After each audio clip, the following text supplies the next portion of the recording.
बोलिए सद्गुरु देव की जय।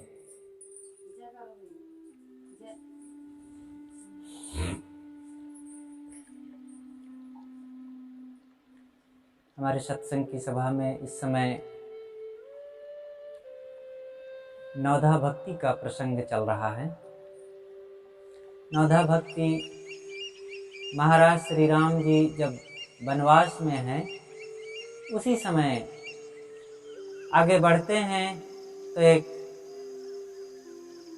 साध्वी जिसे श्रमणिया यहाँ पर कहा गया है, वो प्रतीक्षा कर रही हैं कि महाराज श्री राम भगवान राम इधर आएंगे और उनके दर्शन होंगे और मैं धन्य हो जाऊंगी।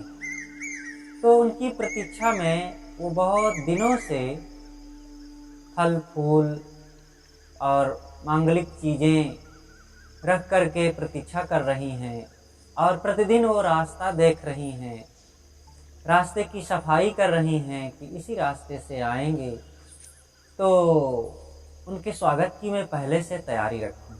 ये माँ सबरी से हमें यह सीखना चाहिए कि गुरुजनों की कैसे प्रतीक्षा किया जाए, कितना प्रेम होना चाहिए और कैसे पहले से तैयारी होनी चाहिए।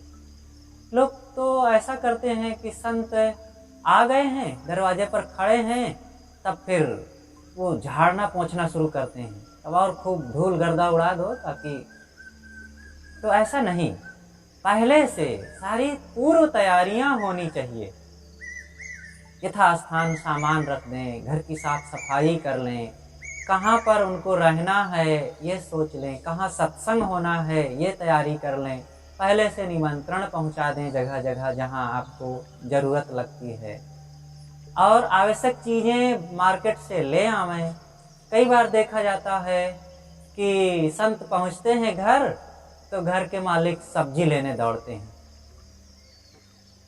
और फिर मार्केट फल फूल लेने जाते हैं। अब महाराज जी बैठे हैं उबड़ खाबड़ में जहाँ तहाँ, ये नहीं, पहले से तैयारी हो। तो सबरी माता भगवान राम की पूर्व से तैयारी कर रही हैं कि आएंगे भगवान तो मैं ऐसे स्वागत करूंगी और ये उनके लिए अनुकूल चीज़ें रहेंगी। कहा जाता है कि माता सबरी ने जूठे बैर चुन चुन करके रखा, चख चख करके कि ये मीठे हैं, ये मीठे हैं, इनको रखूं।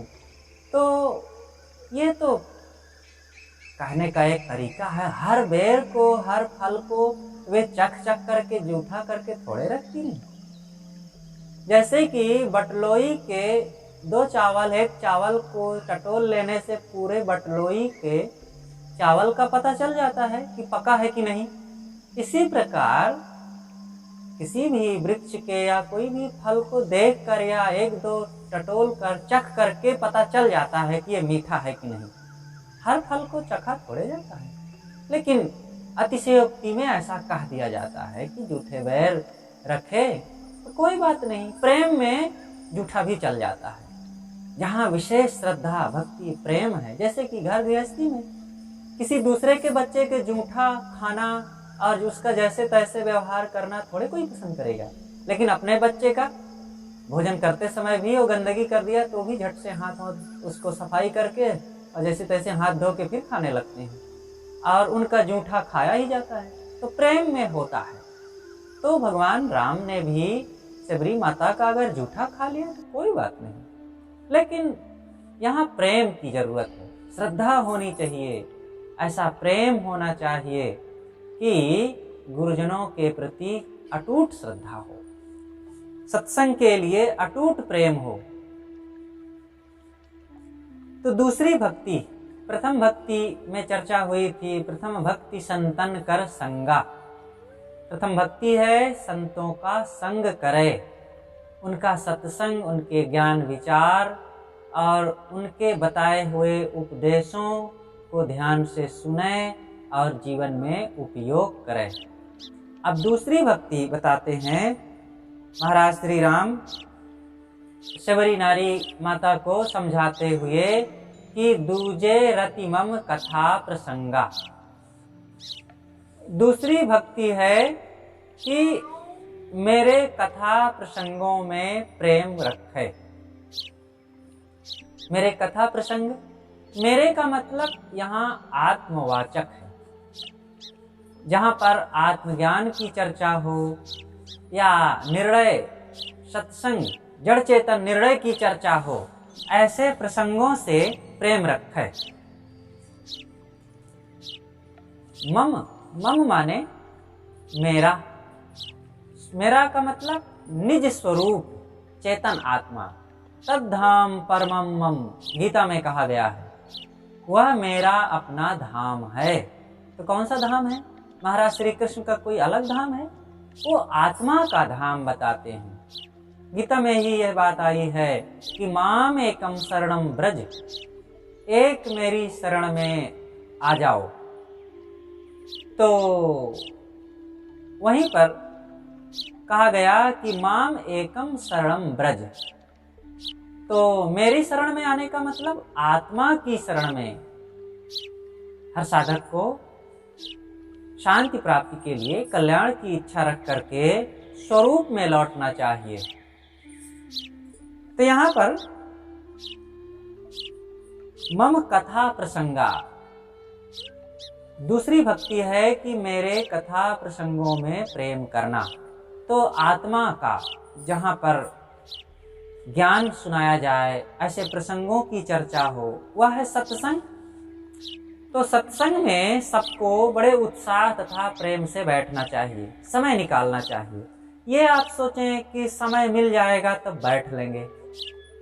समय मिलने पर साधारण काम किया जाता है, जैसे समय मिलने पर नाच देखने चले जाएंगे, समय मिलने पर ताश खेल लिया जाएगा, समय मिलने पर अमुक काम कर लिया। ये कोई नहीं कहता है कि समय मिलने पर भोजन करेंगे। भोजन किया जाता है। समय मिलने पर शौच लघु शंका जाएंगे। अरे जब जरूरत पड़ती है तो सब काम छोड़ के जाया जाता है। समय मिलने पर दवाई खाएंगे। दवाई का समय आया और तबीयत खराब है तो रोग को मिटाने के लिए समय निकाल करके दवाई खाना पड़ता है। इसी प्रकार सत्संग की चर्चा भी हमें समय निकाल करके सुनना चाहिए, सत्संग में जाना चाहिए। तो यहाँ पर महाराज श्री राम कहते हैं कि दूजे रतिमम कथा प्रसंगा। दूसरी भक्ति है कि जहाँ पर ज्ञान विचार की चर्चा हो, ऐसे सत्संग वार्ता में प्रेम रखे और वहाँ जाकर के खूब उत्साह तथा भाव पूर्वक श्रवण करे। सत्संग से क्या लाभ होता है? सत्संग में क्यों प्रेम रखा जाए? सत्संग से बहुत बड़ा लाभ होता है। सत्संग में केवल आत्मा परमात्मा की ही चर्चा नहीं बताई जाती, सत्संग में व्यवहारिक चर्चाएं भी बताई जाती है। जब वहां जाएंगे तो संत बताएंगे कि भाई भाई को कैसे रहना चाहिए, आपस में सह करके, गम खाकर, प्रेम भाव से और चीजों का स्वार्थ त्याग करके। और फिर ये राम के कथा प्रसंगों की प्रेम की बात आई है जहाँ पर सुनने की बात, तो यहाँ तो यही बताया ही गया है कि राम और भरत में कितना प्रेम था। राम और भरत के बीच में अयोध्या का राज्य कंदुक बन गया, गेंद बन गया। इधर से राम उछाल देते हैं कि भैया भरत को मिले, और उधर से भरत जी उछाल देते हैं कि भैया राम का अधिकार है, मेरा नहीं। भैया राम बड़े हैं और अयोध्या की गद्दी पर उन्हीं का अधिकार है। तो अयोध्या का राज्य गेंद बन गया, लेकिन अंततः मजबूर होकर के भरत को स्वीकार करना पड़ा। तो भाई भाई का प्रेम सत्संग में बताया जाता है, पति पत्नी का प्रेम, सास बहू का प्रेम, देवरान जेठान का प्रेम, और अनेक शंकाओं का समाधान होता है। व्यवहारिक नाना शिक्षाएं, घर परिवार में कैसे रहना चाहिए और घर की साफ सफाई कैसे करें, बाल बच्चों को संस्कार कैसे दिया जाए, और खान पान की पवित्रता कैसे रखी जाए, संयम सदाचार का पालन कैसे किया जाए, इन बहुत सारी बातों को सत्संग में बताया जाता है, तो सब प्रकार का लाभ होता है। तो ऐसे लाभ प्राप्ति के लिए भी सत्संग में उत्साह पूर्वक सबको जाना चाहिए। तो महाराज श्री राम कहते हैं कि दूजे रतिमम कथा प्रसंगा। दूसरी भक्ति है कि मेरे कथा प्रसंगों में, मतलब जहाँ पर जीवन सुधार की, आत्म कल्याण की, स्वरूप ज्ञान की और जड़ चेतन निर्णय की चर्चा हो, वहाँ सबको बड़े प्रेम और उत्साह के साथ बैठना चाहिए। और इसका दूसरा एक भाव यह है कि महाराज श्री राम के आदर्श प्रसंगों को भी हम मनन करें और उससे लाभ लें। उनके आदर्श प्रसंग क्या है? आदर्श प्रसंग यही है कि त्याग भाव, त्यागी होना। गृहस्थी में रहते हुए, परिवार में पत्नी और परिवार, बच्चे, राजकाज में रहते हुए राम का त्याग कितना ऊंचा है। माता जी के संकेत से और पिताजी के केवल संकल्प से वे 14 वर्ष के लिए जंगल चले जाते हैं। भाई भरत के लिए राज का त्याग, और माँ सीता, मतलब उनकी धर्म पत्नी अर्धांगिनी सीता साथ में हैं और उनको निभाते हैं हर प्रकार से। और सीता जी कितना त्याग तप सहते हुए, सीता जी एक राजा की बेटी हैं, एक राजा की बहू हैं, जिनको अनेक सुख सुविधाएं, अनुकूलताएं सब समय मिलती रही और दुख तकलीफ का कभी उन्हें सामना नहीं करना पड़ा। लेकिन जैसे ही उन्हें पता चला कि मेरे पति वनगमन के लिए जा रहे हैं, तो सारी सुख सुविधा और मन की अनुकूलताओं और आलस्य आदि को त्याग करके वे जंगल का रास्ता उन्होंने भी चुन लिया कि जैसे पति का जीवन कटेगा, सुख दुख जो उनके हिस्से में वो मेरे हिस्से में है, और मैं सब निभाऊंगी और उनके साथ रहूंगी। तो ऐसा सोच करके वे भी साथ में चल देती हैं। तो सीता जी सभी अपने आप में कितने त्यागी हैं। इधर लक्ष्मण जी, लक्ष्मण का वनवास नहीं हुआ था, वनवास हुआ था श्री राम का, लेकिन सीता भी जाती ही हैं और लक्ष्मण सेवा में चले जाते हैं। तो महाराज श्री राम के उन आदर्शों को हम जीवन में धारण करें। जब इनको हम जीवन में धारण करेंगे, तब हम अपने घर परिवार में भी कितना त्याग, संयम, प्रेम, मेल मिलाप, हंसी खुशी और थोड़े में गुजर करने की चेष्टा रखेंगे। हम ये सीखें कि हमारे पास थोड़े रुपए पैसे हैं, लेकिन कितना दिखावा करते हैं। राम तो एक राजा के लड़का थे, वो चाहे जितना दिखावाबाजी कर लेते, वो लोगों में बगावत कर देते तो कोई उनको नहीं जंगल भेज पाता। एक कैकेयी की ही तो बात थी ना, पूरी प्रजा उनको चाहती थी, माताएं चाहती थी, पिता चाहते थे और भाई लोग चाहते थे, सब चाहते थे, लेकिन केवल एक माँ का संकेत पाते ही वे चल दिए। नहीं, माँ की आज्ञा है, उनको इसमें खुशी मिलेगी, ऐसा सोच करके वे चल दिए। और सब कहते रह गए कि आप रहिए। लक्ष्मण भी समझाए कि पिताजी स्त्रैण हैं और उनको हम जेल में डाल देंगे और हमारे सामने जो आएगा उसका मुकाबला कर लेंगे, आप गद्दी पर बैठिए भैया, हम देख लेंगे कौन क्या कहता है। लेकिन राम ने कहा, राम लक्ष्मण ऐसी बातें कहना तुमको शोभा नहीं देता। पिताजी की मजबूरियों को हम समझते हैं, आप उनके लिए ऐसे कठोर वचन क्यों कहते हैं। और उनकी आज्ञा मात्र, संकेत मात्र से वे चल पड़ते हैं। ये राम के जो आदर्श चरित्र हैं बड़े ही महत्वपूर्ण हैं। एक पत्नी व्रती हैं और कम संतान। आज के लोग इन बातों से सीखें और सब प्रकार से गृहस्थी की मर्यादाओं में वे संकोच पूर्वक बिना किसी दिखावा के जीवन जीते हैं। तो इन सारी बातों से कितना हर नर नारी को प्रेरणा मिलती है कि एक गृहस्थी का जीवन कैसे होना चाहिए। इसीलिए महाराज श्री राम को कहा गया मर्यादा पुरुषोत्तम, जो हर चीज की मर्यादा में रहते हैं, उसका उल्लंघन नहीं करते हैं। गुरु वशिष्ठ द्वारा अपनी गद्दी होने की संभावना सुन करके उनको थोड़ा भी दुख नहीं हुआ। शाम को सुनाया गया कि राम, दशरथ जी कहते हैं, राम आज तुम त्याग पूर्वक और संयम से बिताना समय, और कल तुम्हारी राजगद्दी होगी। मतलब नाम जप और किसी ढंग से कुछ अनुष्ठान होता था कि इस ढंग से, इस नियम के अनुसार रहना, कुछ आसन पर सोना, त्याग पूर्वक समय बिताना, और कल सुबह स्नान के पश्चात तुम्हारी राजगद्दी होगी। ये सुमंत द्वारा महाराज दशरथ का आदेश था राम के लिए, संदेश।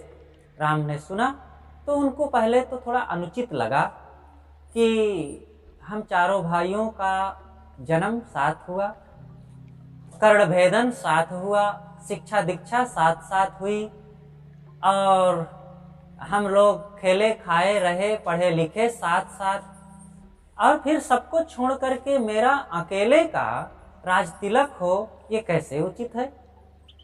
ये तो अच्छी बात नहीं, हमारे सूर्य वंश में इसका अच्छा प्रभाव नहीं रहेगा। उन्होंने ऐसा कहा, लेकिन पिता की आज्ञा थी, स्वीकारे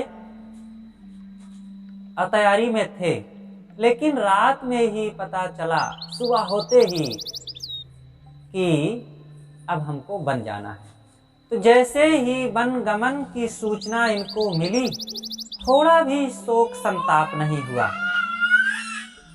और वे तैयार हो जाते हैं।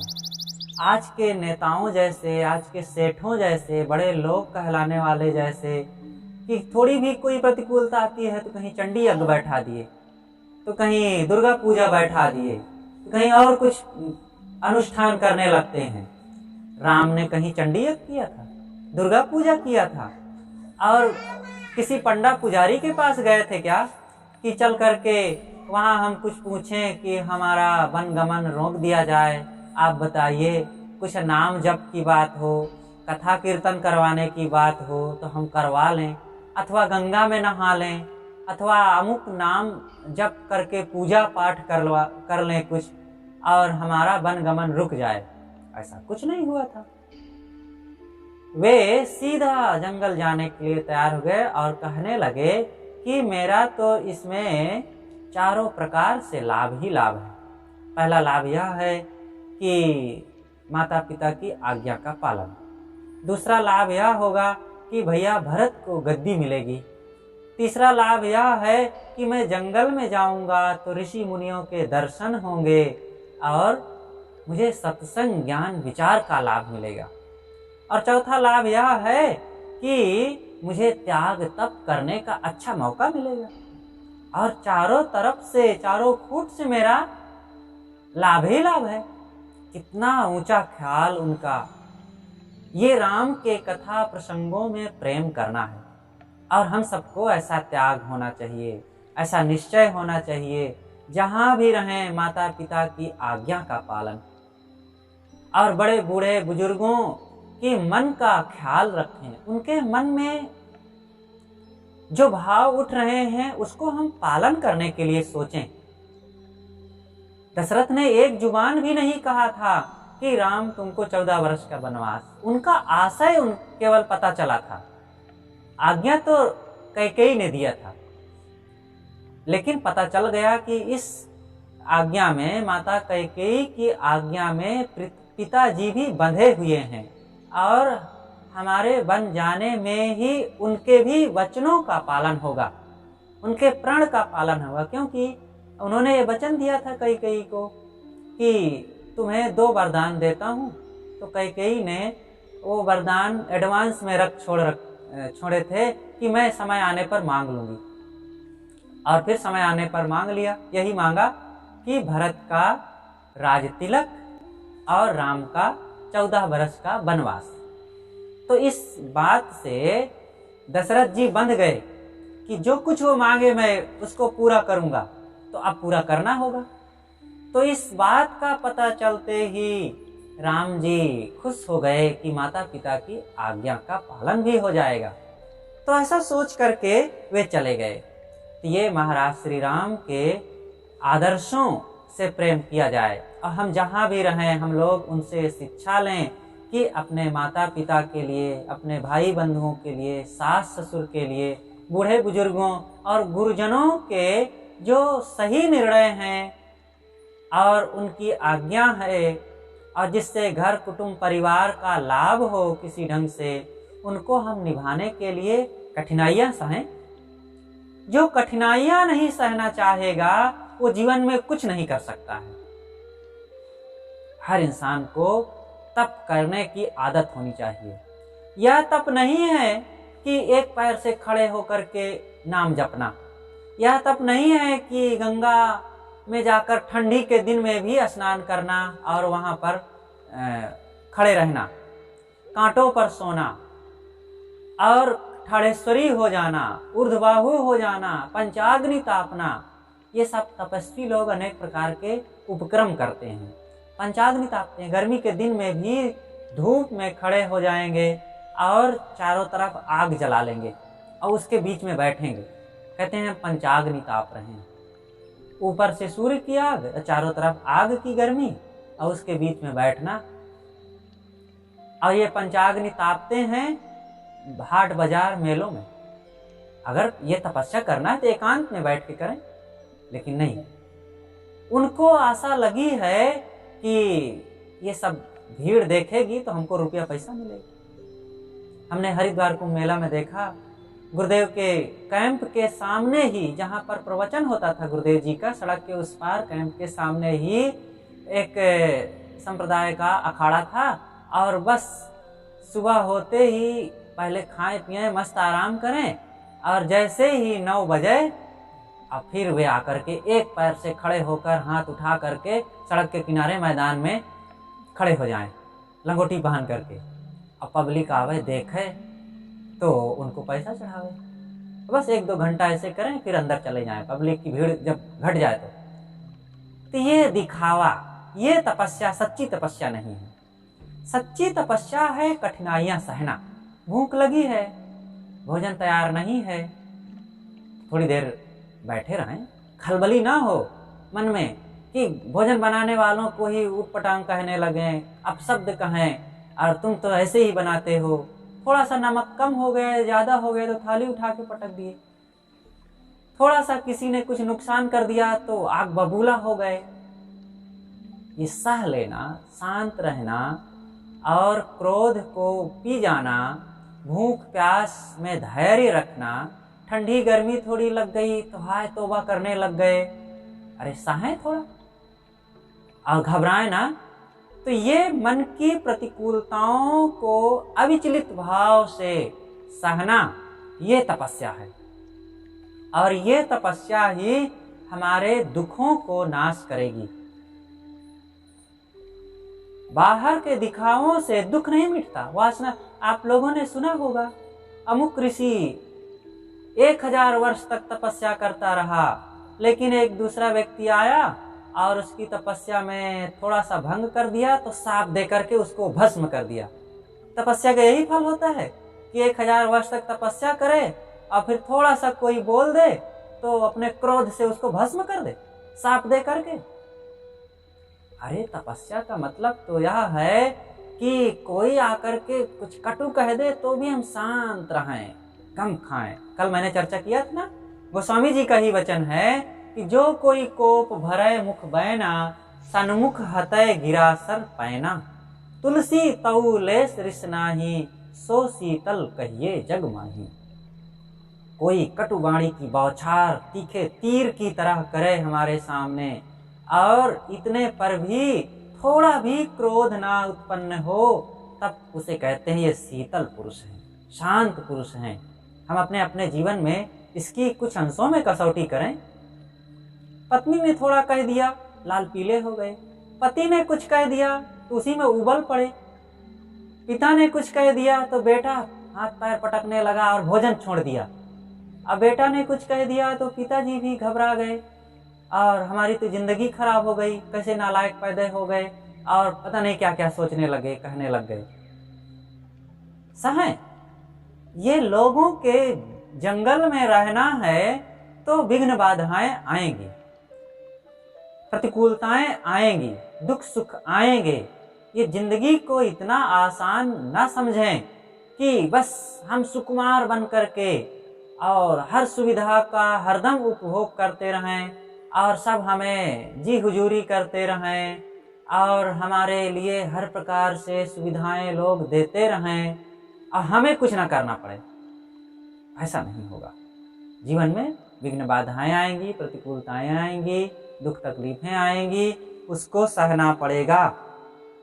जैसे महाराज श्री राम ने सहा, क्या क्या जीवन में उनके नहीं आया। जब जनकपुर में थे और वहां पर धनुष यज्ञ हुआ और वहां से वहीं रहते रहते ही परशुराम जी आए और जो आग बबूला हुए और कटु कुठार सुनाए कि सभा एकदम घबरा गई। उन्होंने कहा, मैं सबको यहाँ भून दूंगा और तुम लोग ने मेरे गुरुदेव महाराज शिव का धनुष तोड़ दिया है और कोई साधारण बात है। तब लक्ष्मण जी ने थोड़ा और जले में मिर्चा छिड़क दिया, नमक छिड़क दिया और वे आग बबूला हो गए। लेकिन चलो मामला वहां से शांत हुआ। रास्ते में एक और घटना घटी थी, उसको भी सहे। और फिर यहाँ आते ही अयोध्या में जो तांडव हुआ वो तो फिर जग जाहिर है। दोनों भाई भरत और शत्रुघ्न चले गए थे ननिहाल। उनके मामा जी बुलाए थे कि आ जाओ जल्दी, तो शादी हुई, अयोध्या आए और बस 1-2 दिन के बाद वे चले गए ननिहाल। ये आज का वो क्षेत्र पंजाब का क्षेत्र है। अब इधर बचे भरत, लक्ष्मण और राम।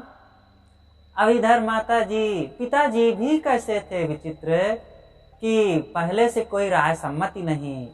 वशिष्ठ जी बैठे हैं, सुमंत जी वहीं हैं, किसी से राय नहीं लिए, अचानक ठान दिए कि राम का राज तिलक हो जाए और राम जी को बताए।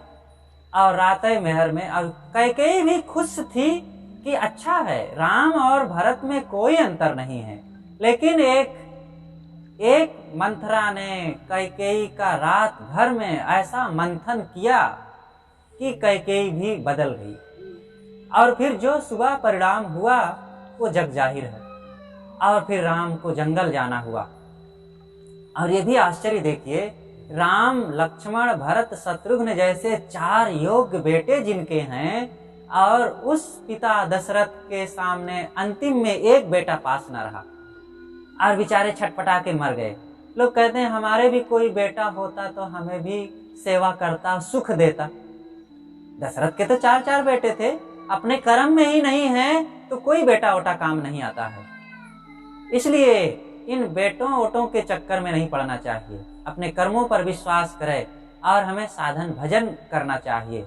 हमारे कर्म हमारे सच्चे पुत्र हैं और उनकी रक्षा करें, उनका हम पोषण करें और उनको बढ़ावें। तो राम के जीवन में देखिए, फिर जंगल गए, जंगल में क्या क्या कठिनाई सहे, विराध वध हुआ, सीता जी 2 बार हरण हुआ था। रावण तो अंतिम में हरण किया था, उसके पहले और हरण हुआ था। और चोंच से पक्षी ने एक बार उनको नोच डाला था। और बीच बीच में कितनी कठिनाइयां, जंगल का रास्ता 14 बरस वैसे ही ये भयंकर घोर कष्ट की बात है। लेकिन राम कहीं घबराए नहीं। इसीलिए जब देर तक कोई अपनी कहानी, दुख भरी कहानी सुनाने लगता है तो लोग मुहावरा में ऐसे कह देते हैं ना, यार क्या अपनी राम कहानी शुरू कर दिए। राम कहानी का मतलब दुख भरी कहानी। तो लेकिन राम, एक सज्जन गुरुदेव जी के पास आए और कहते हैं महाराज मैं बहुत दुखी हूँ, संसार में मेरे जैसा कोई दुखी नहीं होगा। गुरु जी ने कहा अरे भैया सब तरफ दुख है और दुखों से बचने के लिए कुछ साधन भजन करो। कहा अरे महाराज सुनिए सुनिए, मैं बहुत दुखी हूँ, मेरे जैसा कोई दुखी नहीं है। गुरु जी ने कहा कि अच्छा तो घर से निकाल दिए गए हो? कहे नहीं नहीं महाराज घर में रहता हूँ। कहे पत्नी कोई चुरा ले गया है? कहे नहीं महाराज ऐसा क्यों कहते हैं, मेरी पत्नी घर में है। कहे फिर राम जैसे दुखी तो नहीं हो? और राम ने तो कभी शिकायत नहीं की है कि मैं बहुत दुखी हूँ, और तुम बार घबराए चले जा रहे हो, सुनना भी नहीं चाहते हो एक जुबान। और 2 मिनट बीता और 10 बार कह चुके कि बहुत दुखी हूँ महाराज, बहुत दुखी हूँ। तो ये थोड़ा सा दुख पाए कि घबरा गए। घबराए नहीं, ये जिंदगी संघर्षों की जगह है।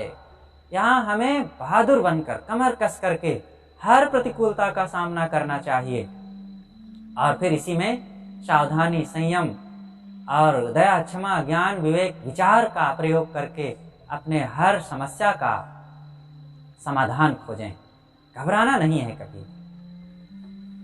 तो राम के कथा प्रसंगों में प्रेम करना, ये बात कौन कहते हैं?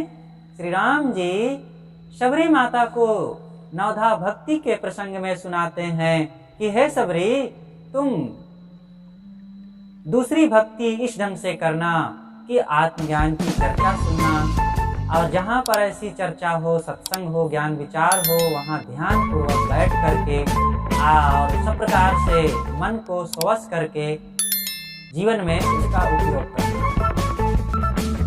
और दूसरी बात, जहाँ पर त्याग वैराग की बात और मेरे उनके व्यक्तिगत जीवन के आदर्शों की बात आवे तो यह भी, क्योंकि श्री राम जी बहुत बड़े आदर्शवान पुरुष हैं, और उनके जैसा त्याग तप करने वाले आज कौन गृहस्थ मिलते हैं। तो ऐसे आदर्श को हम सब लोग भी अपने जीवन में अपनाएं।